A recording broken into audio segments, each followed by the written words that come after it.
What's going on, everyone? Welcome into Plizont's podcast, filled with glitchy analysis and freezing cold takes, so cold that they're boiling hot.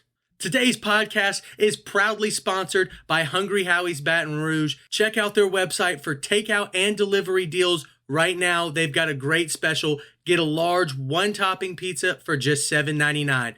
Thank you so much to Hungry Howie's Baton Rouge.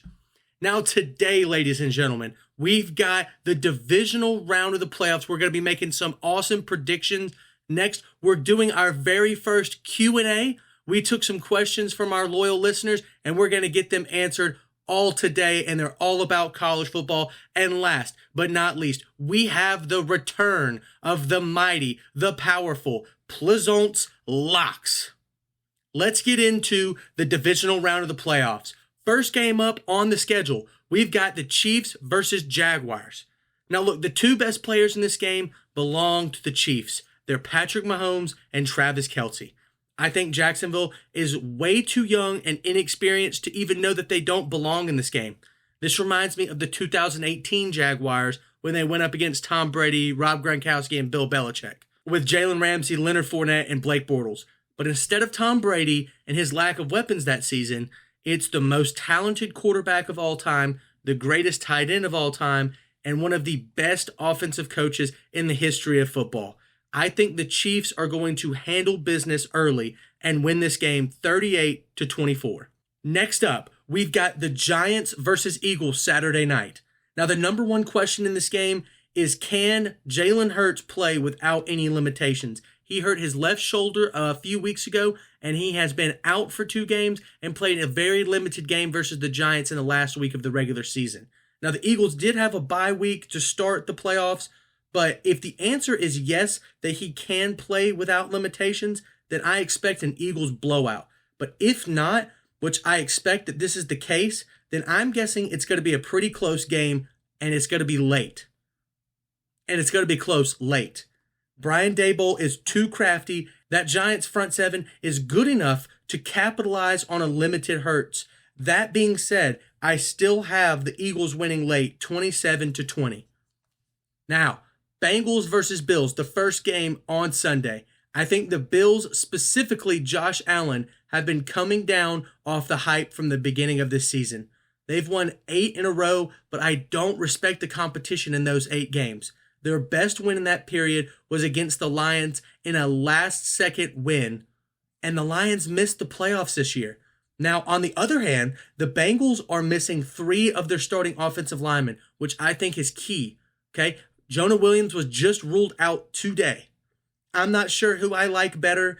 I really don't have a strong prediction about this game, but my gut says to take the better quarterback, and right now, in my opinion, the better quarterback is Joe Burrow. Final score, 24-23, Bengals win with a last-second field goal from their ballsy kicker, McPherson. Last but certainly not least, we've got the Cowboys versus 49ers. To me, the 49ers have the best roster in football, top to bottom. If we're talking blowouts, I think this is one of the most likely games to be a blowout. Dak Prescott is not good enough to win a game against the best defense in football, especially when they're going to take away the running game. Kyle Shanahan has been masterful in keeping Brock Purdy confident and enough to make good plays throughout an entire game multiple times. I don't see that changing this time. Final score, 34-17 49ers. Okay, this is a first right here. Let's take some questions. Let's talk college football. I took some questions today from some loyal listeners, and if you have any questions yourself that you want answered by yours truly, please leave some comments below in our YouTube video or on TikTok. I will be more than happy to answer them. Our first question, will there be a Pac-12 team in the playoff next year? I think there is a 100% chance that a Pac-12 team will be in next season, and I think that team will be USC. In just 1 year, USC under Lincoln Riley went from 4-8 to 11-3. Now, with Caleb Williams returning off a Heisman season, I think they're poised for a great team. Plus, they did all this without their star wide receiver and former Biletnikoff winner, Jordan Addison. So I'm buying a ton of USC stock. I'm buying a ton of USC stock next season. They have 5 tough games this upcoming year against Notre Dame, Oregon, UCLA, Washington, and Utah. But I think all 5 teams did not improve enough to compete with how USC did so far this offseason. I think that USC has a tremendous chance to get in. They have one of the most explosive offenses in the entire country, and they're going to dominate the Pac-12 next year. Our second question from our listeners: what are my early Heisman predictions? Here are my top 5 Heisman finalists for next season. It's way too early to predict this, but here I go. First up, Caleb Williams, the only good candidate from this past season. Drake May from North Carolina. He's going to put up insane numbers in a weak ACC conference, with Clemson getting worse. Third, Jordan Travis at FSU. More of the same reasons that I had for Drake May, I have for Jordan Travis. I think that FSU is going to make a ton of noise this upcoming season, and Travis can have another massive year like he did this past season. Fourth, now this is kind of a dark horse candidate, Joe Milton from Tennessee. This guy has a hand cannon strapped to his shoulder. I think that he'll be better than Hendon Hooker, and that's a freezing cold take, so cold that it's boiling hot. Now, last but not least, is truly a freezing cold take. We're talking negative, 50 degrees Celsius. We're talking 0 Kelvin, literally no movement within this take. Bo Nix at Oregon. After the Georgia game, Bo Nix tore the Pac-12 up, and I think he can do it again. Now, this is all going to come down to the Oregon-USC game. If Bo Nix can win that game, he for sure will be in New York next year at the end of the season. All right, moving on. Third question: will Auburn make a bowl game? Let's take a look at the schedule. I think Auburn has 5 gimme games on their schedule: UMass, Cal, Samford, Vanderbilt, and New Mexico State. I expect Auburn to go 5-0 in those games. If they lose one, flip the red alert on. We're going DEFCON 3. There's no chance that Auburn could be a functional football program in the SEC and lose one of those games. It's all going to come down to whether or not Auburn can beat Ole Miss, Arkansas, or Mississippi State. Now, my answer to this question is yes, they can. I think that Tank Bigsby is the best running back in the SEC, and he's going to carry this team to at least one victory out of those 3 games. That'll put Auburn at least 6-6, and you will 1,000% guarantee that Auburn's getting a bowl game next year. If I had to guess, Auburn finishes the season either 6-6 or 7-5. Book it. All right, fourth question from our listeners. Can you give us a Colorado record prediction? I 1,000% can. There's one thing and one thing only that's guaranteed with the Buff season next year. That's an uphill battle. Let's look at some of the winnable games that I think they've got on the schedule. Nebraska, Colorado State, Arizona, and Stanford are all winnable. And because Colorado brought in Deion Sanders, and he brought in a really good coaching staff and a lot of good transfers, I think Colorado has a chance to win 4 of those 5. But I don't think they have a chance of beating TCU, Oregon State, UCLA, Washington State, or Utah, or USC. That's 7 games that I don't think they have a chance of winning. So all in all, I think they either finish 4-8 or 5-7. It's not a bad year, and it's definitely an improvement from last season. I do think they're going to be extremely competitive in a lot of those unwinnable games, but come the second half of most of those games, I don't think that Colorado has the talent, the coaching, or the experience to compete with those top-tier teams in the Pac-12. So, Colorado, 4-8, 5-7. If the win total is around 4.5, that's tough. I'd probably take the under on that. Now, fifth question. Is this Nick Saban's first ever rebuild rather than reload year? Now, let's qualify. A rebuild is taking a program from bare bones and building them into a contender. A reload is just taking a contender and making it a contender for the next season. Now, while I think a rebuild at Alabama versus a rebuild at like Texas Tech looks extremely different, I do think Alabama has about a dozen questions to answer. For starters, who is quarterback one? And will there be a QB competition?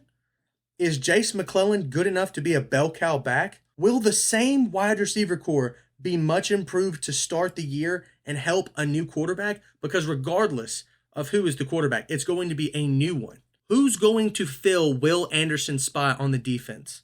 And et cetera, et cetera.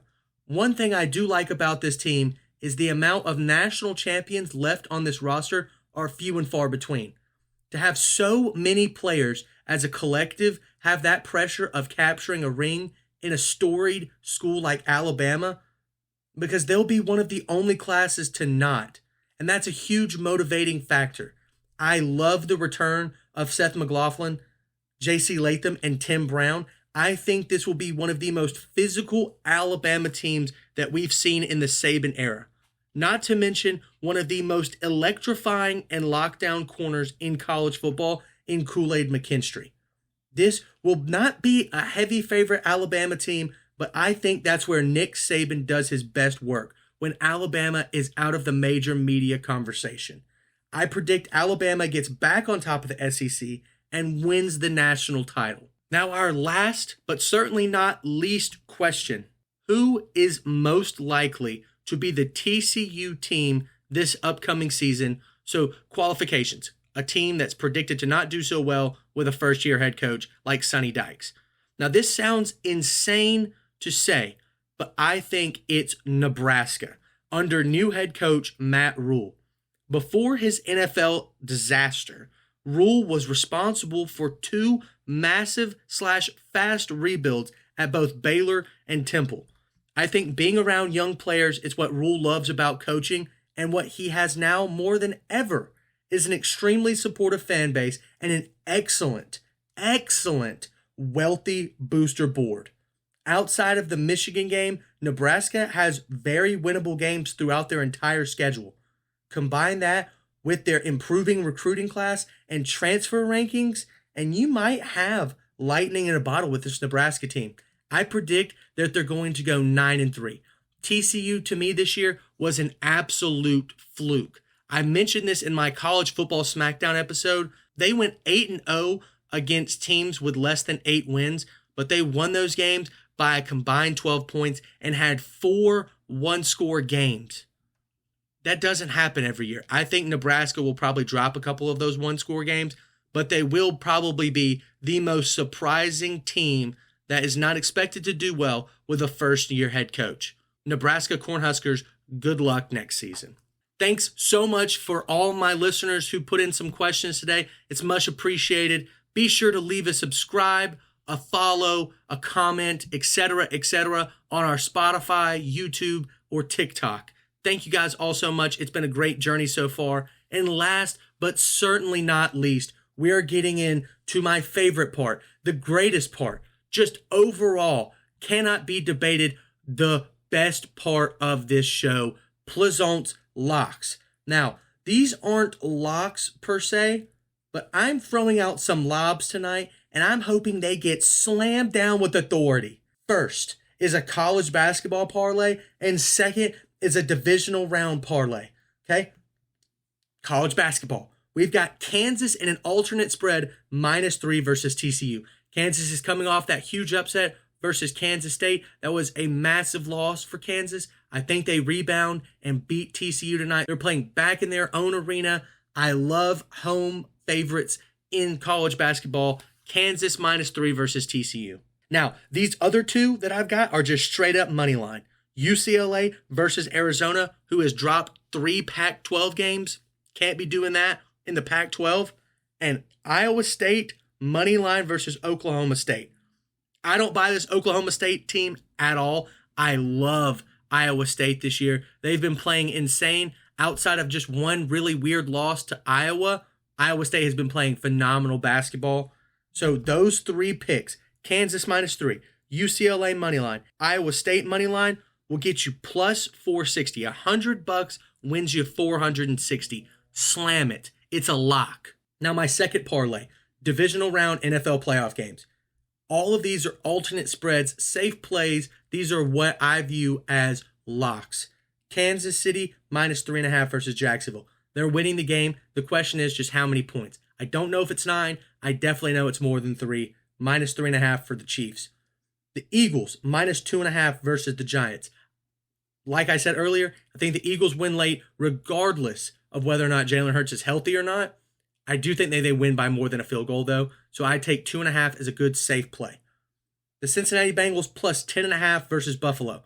I think that Cincinnati is going to win this game, but to play it safe, they are 5.5-point dogs. I doubled it basically to 10.5, so we could play it safe. I know this game is not going to be a blowout. Cincinnati plus 10.5. Last but certainly not least, I think the 49ers are going to blow the Cowboys out of the water, but hey, Vegas knows for a reason. The 49ers are only minus 3.5 favorites. I don't know if I like that. I'm going to take the 49ers money line versus Dallas.